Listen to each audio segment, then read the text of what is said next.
Até eu comecei a lembrar. Você lembra quando você fez aquilo? Eu lembro que, não vou contar muito detalhes, você vai identificar aí o indivíduo, né? Mas ele falou, me lembro. Você lembra que você falou que eu era o seu pastor? Sou, lembro. Você lembra que você mostrou uma foto, né? Lembro, está muito orgulhoso. Alguma coisa aconteceu, jovem, que eu já não sou mais o seu pastor? Ele falou, não, o senhor continua sendo meu pastor. Eu falei, então faz uma coisa, abre a sua Bíblia em Hebreus 13, 7 e 17. Você não precisa abrir não, tá? Eu vou só falar para vocês. Eu vou resumir aqui, fala assim, olhem para a vida dos seus pastores, que colocam aí um padrão, um exemplo para você. E o 17 fala assim, submetam, sigam, obedeçam aos vossos pastores, porque eles vão prestar contas de vocês a Deus, para que eles não prestem contas gemendo. Aí o rapaz quebrantou. O que, pastor? Fala que me ajuda. Desculpa, agora eu quero ouvi-lo. E nós começamos a trabalhar o assunto, os temas. Ninguém está longe demais que não possa ser resgatado. Mas eu achei interessante o Paulo falando, meu trabalho não foi em vão. Ouça, você precisa ouvir. Ouça essa palavra de hoje. Já veio, né? Que bênção. Vamos olhar os 3 primeiros versos. Aqui no primeiro verso, né, do Salmo que nós estamos. Agora eu vou colocar algumas colocações, né? Como é feliz. Como é feliz. Algumas traduções dizem, bem-aventurado. Bem-aventurado. Coisa boa, vida próspera, abundante, feliz. Aí logo depois diz assim, feliz aquele que não segue. Lembra que eu falei as coisas que a gente não pode fazer? Que não segue. Gente, nós vivemos num mundo que está permeado. Ser seguidor de Cristo Jesus é minoria, não importa onde você estiver no mundo. Não se iluda porque somos muitos aqui. Nós estamos em minoria. Os conceitos, os valores, tudo é ímpio. Não tem Deus como centro. Então não siga o conselho de vida. Depois diz assim, não imite a conduta, não imita a conduta de pecadores. Pecadores são pessoas que sabem o que devem fazer e o que não devem fazer e fazem também. Não copiem. E ele acrescenta, nem se assenta. Pessoas que fazem chacota de Deus, que zombam de Deus, que não creem. Não perca seu tempo aí. Ame-os, mas não ande com eles. E ele vai dizer depois, ao contrário, sua situação está na lei do Senhor, que eu vou falar no próximo domingo. Então eu vim para vocês com o seguinte propósito. Quero que você prático. Onde que nós andamos, paramos e sentamos nos caminhos errados? Eu peguei 3 áreas. A primeira área que eu peguei para nós foi do uso do nosso tempo. Uso do nosso tempo. Ouça essa palavra de Deus que está em Mateus, capítulo 25. 6, a partir do versículo 25 a 34. Vale a pena eu ler para vocês tudo. O uso do nosso tempo. O verso que todos nós conhecemos diz assim, busquem, pois, em primeiro lugar, o reino de Deus e a sua justiça, e todas essas coisas serão acrescentadas. Agora vamos sair do verso que a gente conhece de memória, vamos olhar o que está por trás. Que é isso que a gente tem que deixar de lado para poder buscar colocar o reino de Deus em primeiro lugar? Que é isso que ele está se referindo? Olha o que ele diz. Portanto, eu lhes digo, ouçam, não se preocupem com a sua própria vida, quanto ao que comer, nem ou beber, nem com o seu próprio corpo, quanto ao que vestir. Não é a vida mais importante que a comida? E o corpo mais importante que a roupa? Olha Jesus falando para você e para mim. Você concorda comigo que essas são as áreas? Comer, beber, vestir são as áreas que nos preocupam, que ocupam o nosso tempo, sufocam o reino de Deus em nós. Olha o que ele diz. Observem as aves dos céus. Elas não semeiam, nem colhem, nem armazenam em celeiros. Contudo, o Pai Celestial as alimenta. E ele diz, não tem vocês muito mais valor do que elas? Quem de vocês, por mais que se preocupe, pode acrescentar 1 hora que seja a sua vida. Por que vocês se preocupam com roupas? Vejam como crescem os lírios do campo. Eles não trabalham nem tecem. Contudo, eu lhes digo que nem Salomão, em todo o seu esplendor, vestiu-se como um deles.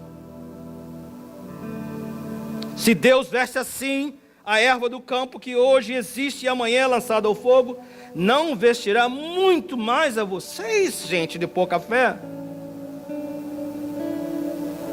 Portanto, não se preocupem dizendo: o que vamos comer? Ou o que vamos beber? O que vamos vestir? Pois aqueles que não conhecem a Deus é que correm atrás dessas coisas. Mas o Pai Celestial sabe que vocês precisam delas. Notou o contexto? Agora entra esse verso. Busquem, pois, em primeiro lugar o reino de Deus e a sua justiça, e todas essas coisas lhe serão acrescentadas. Ele conclui: portanto, não se preocupem com o amanhã, pois o amanhã trará as suas próprias preocupações.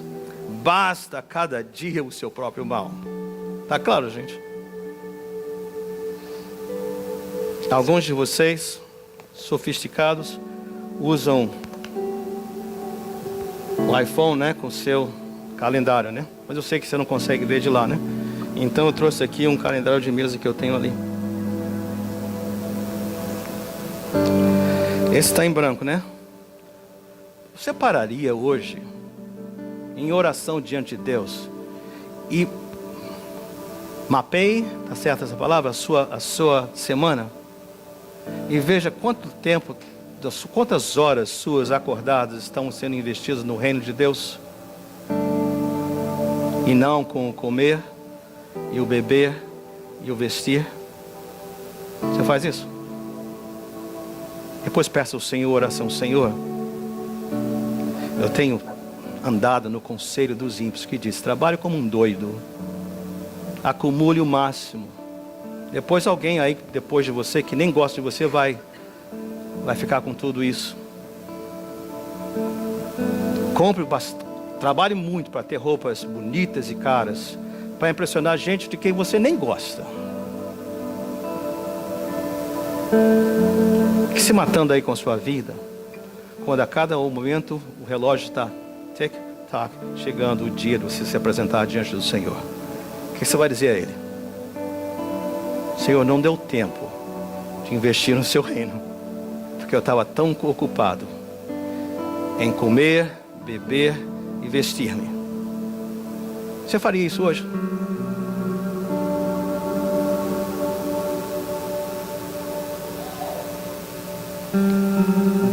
É um grande passo de fé, gente. Que para isso eu tenho que acreditar no absurdo. Eu tenho que acreditar que o mesmo Pai do céu que cuida das aves, dos pássaros, vai cuidar de mim. Eu acho muito romântico, a gente acha muito romântico, muito ideal, de que Deus faz isso e aquilo e tudo mais, com as aves.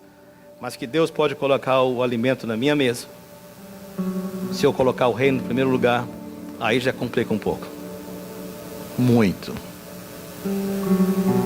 Eu posso crer que Deus pode fazer as flores mais lindas, mas crer que Deus vai me dar um vestir apropriado, bonito, que vai impressionar os outros, vai me fazer feliz, aí a coisa complica. Aí eu me ocupo em usar o tempo que é dele. Gente, eu sei que eu estou pedindo a vocês uma trajetória monumental. Infelizmente eu não vou poder fazer isso com o pessoal do inglês, tá? Nossa congregação próxima. Eu vou ter que continuar o segundo e o terceiro ponto na semana que vem. Mas o Senhor nos deu uma incumbência só. Quando Ele estava prestes a subir aos céus, Ele diz assim: toda autoridade me é dada nos céus e na terra. Portanto, agora Ele transfere essa autoridade para nós. Ide por todo o mundo, Fazei discípulos de todas as nações, batizando-os em nome do Pai, do Filho e do Espírito Santo, ensinando-os a guardar todas as coisas que eu vos tenho ensinado.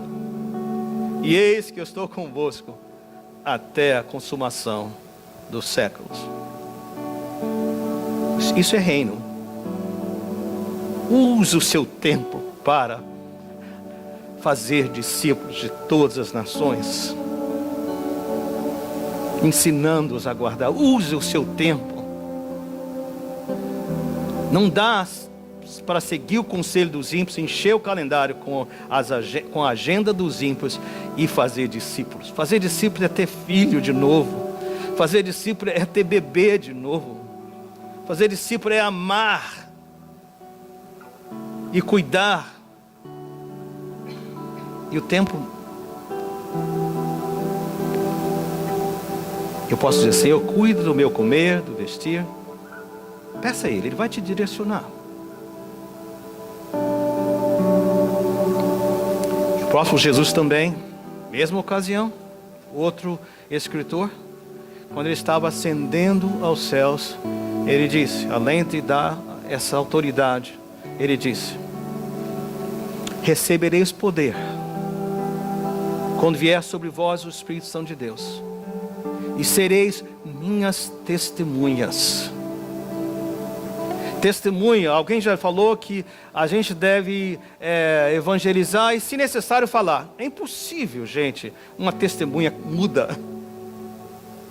Eu preciso falar daquele que me encontrou lá no pior dos abismos e me trouxe luz. Eu preciso falar daquele que me encontrou cego e agora me permite ver. Eu preciso falar daquele que me libertou da escravidão e me trouxe de volta à liberdade. Ele nos convida a fazer isso. Mas alguma coisa precisa de tempo para fazer isso. Ele diz: faça-o na Jerusalém, no seu círculo mais íntimo, em Judeia, no seu círculo maior, em Samaria, entre aqueles com os quais você não tem muita afinidade, e até os confins da terra. Você pega o seu telefone ou sua agenda de mesa e trabalha isso aqui. Escreve lá: Senhor, suas promessas. Mateus está aí, 6, 14 até o 34. O Senhor prometeu para mim. Desculpa, 25. Tá errado ali, é 14 que começa, né? Eu botei 25, né? Você pode olhar, em nome de Jesus. Ajudou, gente? Agora, só para não ficar assim em pane, pastor, esse é sentença de morte. Quem pode viver essa vida assim? A resposta é ninguém. Foi por isso que nosso Senhor Jesus, na noite que Ele foi traído, foi por isso, porque ninguém pode. Ele tomou o pão, Ele deu graças e disse aos seus discípulos: isto é o meu corpo partido por vós. Estava dizendo: olha, a sua impossibilidade coloca sobre mim, já paguei por ela. O castigo que nos traz a paz está sobre Ele. As impossibilidades ficam cravadas na cruz de Cristo Jesus para sempre. Quando Ele falou: fazer isso em memória de mim, toda vez que Ele disser eu não posso, eu não tenho como reescrever isso, eu não tenho como confiar no Senhor, eu não tenho como confiar que o Senhor, o mesmo Deus que cuida das árvores, vai cuidar de mim, eu não tenho. Lembre-se, o não tenho foi crucificado na cruz. O que pode, deu a sua vida para que você e eu possamos. Acabou a conversa, acabou a desculpa. Salvação, Ele. Obediência, eu. E só para que nós não nos sintamos sozinhos, desamparados. Lembra que Ele falou: estarei convosco até o confim dos séculos? Ele tomou o cálice e disse: olha, este é o meu sangue derramado por vós.